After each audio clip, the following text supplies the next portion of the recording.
Meu caro aluno do primeiro ano do ensino médio, olha só, nós estaremos aqui agora para levar para você aquela revisão dos conteúdos que com certeza estarão na prova de recuperação dessa terceira unidade, ok? Então vocês já viram a prova lá da primeira chamada, né, digamos assim. E agora vamos para a recuperação, que é uma revisão dos conteúdos que vocês já viram, tá bom? E aí temos aqui a revisão da recuperação da unidade 3, onde abordaremos sobre os compostos inorgânicos ácidos, parte 1, compostos inorgânicos bases, compostos inorgânicos sais, parte 1, e também falar sobre a quantidade de matéria ou número de mol, que trabalharemos com a constante de Avogadro. Sendo assim, na aula 33.1, vamos abordar sobre os ácidos. Vamos lembrar do conceituação de ácido, vamos lembrar do que é o pH, que consta lá na escala de acidez. Vamos abordar exemplos de aplicação de alguns ácidos comuns e também falar um pouco da chuva ácida.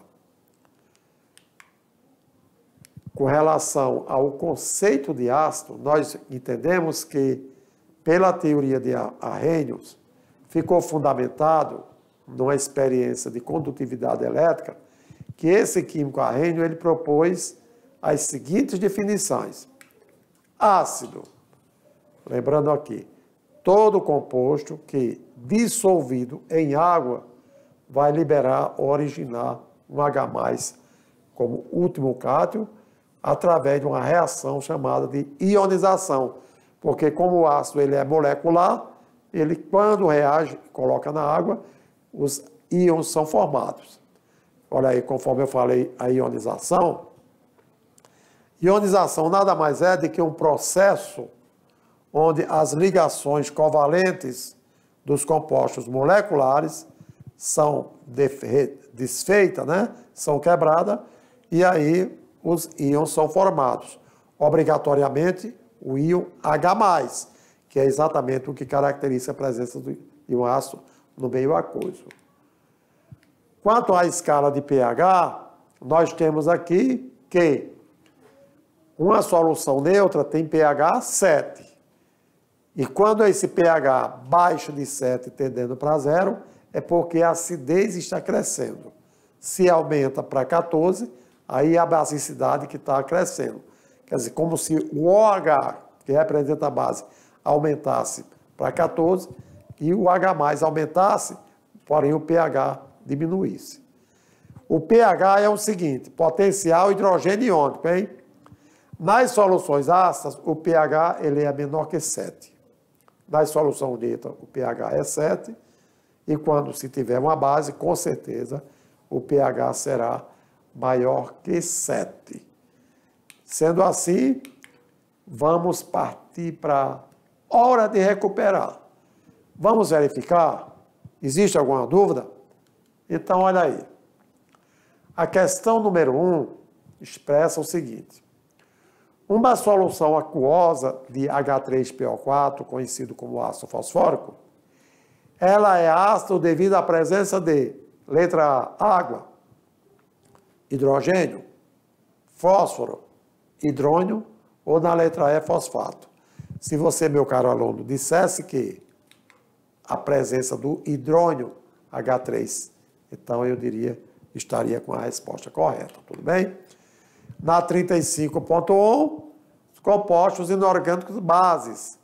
E na conceituação de base, temos que algumas bases utilizadas no dia e suas funções, vamos conhecer a força de uma base, a amônia como sendo uma base diferente das demais, e também como dar nome a essas bases, que é exatamente a nomenclatura das bases. Para conceituar bases, nós temos que, segundo o cientista Arrhenius, são compostos capazes de dissociar, olha bem, dissociação porque as bases são iônicas. Lá nos ácidos a gente tinha ionização porque os ácidos são moleculares. E aí? Bases são compostos capazes de separar, ou seja, dissociar na água, liberando hidroxilas. O que sabemos? Os cátions H+, liberados pelos ácidos e os ânions hidroxila, negativo, pelas bases. Então, se eu tenho hidróxido de sódio sólido, quando eu coloco na água, eu vou formar os íons Na+, e a hidroxila realmente que caracteriza as bases. Sendo assim, as bases, como eu falei, são geralmente substâncias iônicas que se formam por ligações iônicas e o processo de liberação dos íons ocorre por uma dissociação, uma separação. Na ionização é formação de íons e na dissociação é apenas uma separação, porque o composto já é um composto iônico, tá bom? Exemplo de dissociação de base, nós temos o hidróxido de potássio. O hidróxido de potássio é uma base que, quando se dissolve na água, nós teremos o positivo, aqui não é hidrogênio, é o metal, mas, consequentemente, sempre nas bases, o ânion, que é o íon negativo, vai ser, no caso da base de arrênio, sempre uma hidroxila. E a amônia, né? Se eu tivesse amônia e eu dissolvesse o amônia na água, eu ia ter um cátion NH4+, e, consequentemente, o ânion seria sempre a hidroxila. Dessa forma, olha só, não esquecendo que a hidroxila é o ânion garantido quando nós temos a dissociação de uma base. A gente não pode confundir, no caso, quando temos CNH3, que é a amônia é uma molécula que apresenta o cátion positivo chamado amônio. Então, NH4 não é amônia, amônia é NH3. Porém, quando eu tenho amônia na água, obrigatoriamente o NH4 se forma, liberando a hidroxila. Para isso, podemos representar o produto da reação por meio da fórmula NH4OH, quando eu pego esse composto e chamar essa base de hidróxido de amônio, né? Então, eu poderia ter exatamente, olha só, NH4OH, que seria a base formada quando a amônia está reagindo completamente com a água. Beleza? Então, sempre que você tiver NH4, não fale amônia, fale amônio, porque o amônia é a substância gasosa NH3. E na sequência, olha só, esse composto só existe quando a amônia estiver reagindo com a água. Mas, professor, será que todas as bases que eu conheço são muito solúveis na água? Eu digo, uma propriedade que é muito bacana, né? Então, olha só, nós acabamos de ver uma base da amônia, que é o hidróxido de amônio, e nós temos os metais alcalinos, que são aquelas bases que apresentam, que é formado por cátion metálico, como sendo NaOH, KOH, MgOH. Então, essas bases, com certeza, elas são totalmente solúveis. São as mais fortes, as que mais conseguem liberar hidroxila na água. Em seguida, aqueles elementos da família 2A da tabela periódica, como berílio, magnésio, cálcio, estrôncio. Esses metais, na água, formam os hidróxidos daqueles metais que são as bases. Então, a solubilidade dele, ele já é menos solúveis do que os metais alcalinos e amônia. E, por último, no caso, quando eu tiver outros metais, que não sejam os metais alcalinos terrosos, como alumínio, como, enfim, aí eles praticamente são insolúveis, tá certo? Apenas uma propriedade muito importante, que quando se pensam nas substâncias, a água que sendo um solvente muito utilizado no cotidiano, será que todas se dissolvem na água? Não. É bom a gente conhecer, porque isso realmente acontece. Tá legal? Com exceção do MgOH2, que é o Mg é um alcalino terroso, esse não se dissolve de maneira nenhuma. Então, nos metais alcalinos terrosos, o hidróxido de magnésio, ele é praticamente insolúvel. Com relação a como se dá o nome às bases, né? A nomenclatura das bases. O ânion da base é a hidroxila. Então, eu digo hidróxido, preposição de, o nome do Cássio. Por exemplo, NaOH. Eu tenho aqui o hidróxido de sódio.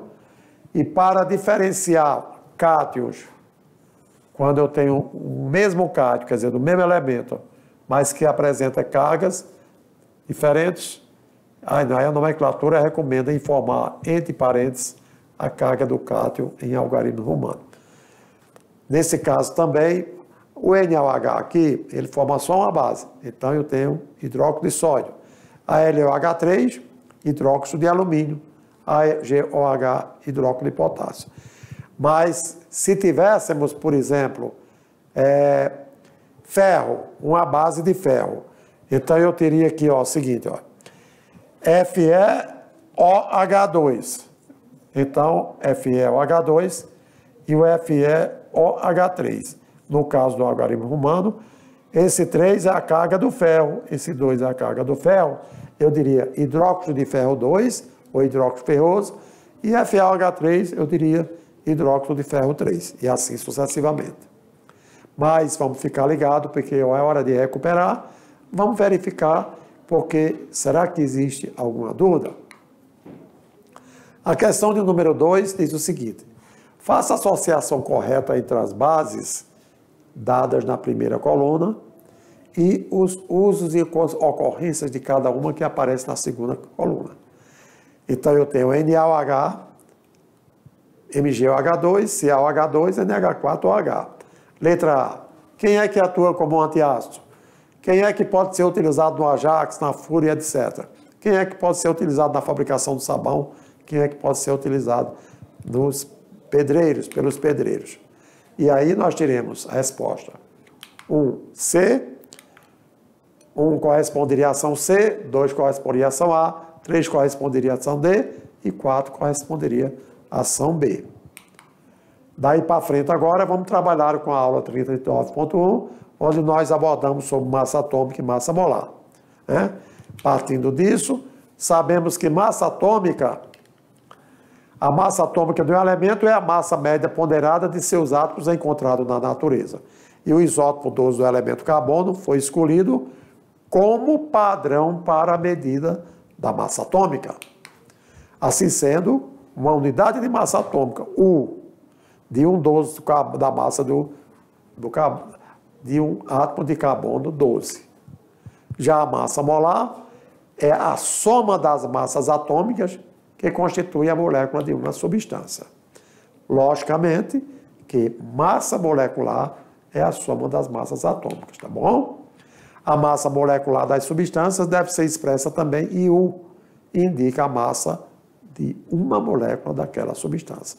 Quando eu tiver massa molecular, eu me refiro à molécula. Quando eu estiver falando de massa molar, eu me refiro ao mol. A massa atômica de um elemento químico, o que sabemos é que devido à existência dos isótopos, quer dizer, átomos que apresentam o mesmo número de prótons, diferentes nêutrons e massa atômica, a massa atômica do elemento químico deve ser expressa pela média ponderada das massas atômicas de todos os seus isótopos. Então, a massa atômica aqui, olha, a 1% vezes, e assim, vezes a porcentagem. Se são 3, então até N, e no final você vai dividindo isso por 100. Onde A significa massa atômica de cada isótopo, e isso é porcentagem. A porcentagem significa a porcentagem daquele isótopo que existe. Ou seja, a abundância de cada isótopo. Portanto, hora de reciclar, vamos verificar se existe realmente alguma dúvida, né? A questão 3 diz: considere as seguintes afirmações. A massa molecular é a média da massa da molécula expressa em U. A massa molecular é numericamente igual à soma das massas atômicas de todos os átomos da molécula. 3. A massa molecular indica quantas vezes a molécula pesa mais do que um 12º do átomo de carbono 12. Será que a alternativa, qual é a alternativa correta aqui? Logicamente que 1, 2 e 3 estão verdadeiramente corretas, tá bom? Então, para que você revise o que aprendemos sobre massa molar, massa molecular, enfim. E na aula 40.1, vamos ver agora a quantidade de matéria e a constante de Avogadro. Pois a quantidade de matéria, entendemos assim. Assim como os óvulos são contados por dúzias, átomos são contados por mol. Por quê? Porque isso permite determinar a quantidade de espécies químicas, sejam elas átomos, íons, moléculas, elétrons e etc. A grandeza com relação à quantidade de matéria, nós temos unidade mol e o símbolo também mol. Mol é a quantidade de matéria de um sistema que contém tantas entidades elementares quantos são os átomos contidos em 0,012 kg, ou seja, 12 gramas de carbono 12. Com essa definição, garante-se que quantidade de um mol de átomos de qualquer elemento corresponde ao valor de sua massa atômica, desde que expresso em grama. E no caso de substâncias, a massa de um mol corresponde exatamente à sua massa, também massa molecular em gramas. Para falar sobre a constante de Avogadro, então precisamos que, para estimar a dimensão do átomo e compreender a sua contribuição para a estrutura da matéria, é importante determinar quantas entidades, ou seja, átomos, moléculas, íons ou outras espécies, correspondem a um mol. E assim, Avogadro, que foi um cientista muito importante, ele estabeleceu sua constante. E aí, a constante de Avogadro tem um valor determinado experimentalmente. E qual é realmente o valor da constante de Avogadro? 6,02214179 vezes 10 elevado a 23. Muitas vezes nos problemas, caro aluno, nós utilizamos o quê? 6,02 vezes 10 a 23, fazendo um breve arredondamento dessa expressão. Mas esse é o verdadeiro constante de Avogadro. Quer dizer, um mol contém 6,02 vezes 10 a 23 entidades, seja átomos, moléculas e etc. E é como tendo aqui a hora de recuperar, ou se vamos recuperar, ou se você tem alguma dúvida, veja só o seguinte exemplo. Em uma amostra de 1,15 gramas de sódio, o número de átomos existente será igual a quê? Olha aí, estou falando de 1,15 gramas de sódio. O número de átomos existentes será de quanto? De 23, o dado.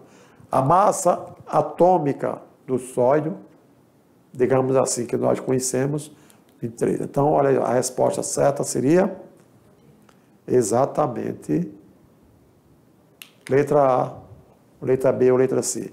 A letra D. Então, nós chegamos aí por quê? Porque esses 23, eles corresponderiam a 6,02 vezes 10 a 23 átomos. Mas eu não tenho 23 gramas, eu tenho 1,15. Então, isso aí, trabalharíamos 3 vezes 10 elevado a 22, ou 0,31 vezes 10 elevado a 23. Sendo assim, meu caro aluno, através dessa revisão para recuperação, desejamos a você, meu caro aluno, uma boa prova, seja bem sucedido, porque somente assim, você uma vez aprovado, esperaríamos você lá no segundo ano, tá bom? Sucesso, meu caro aluno, e um grande abraço. Valeu?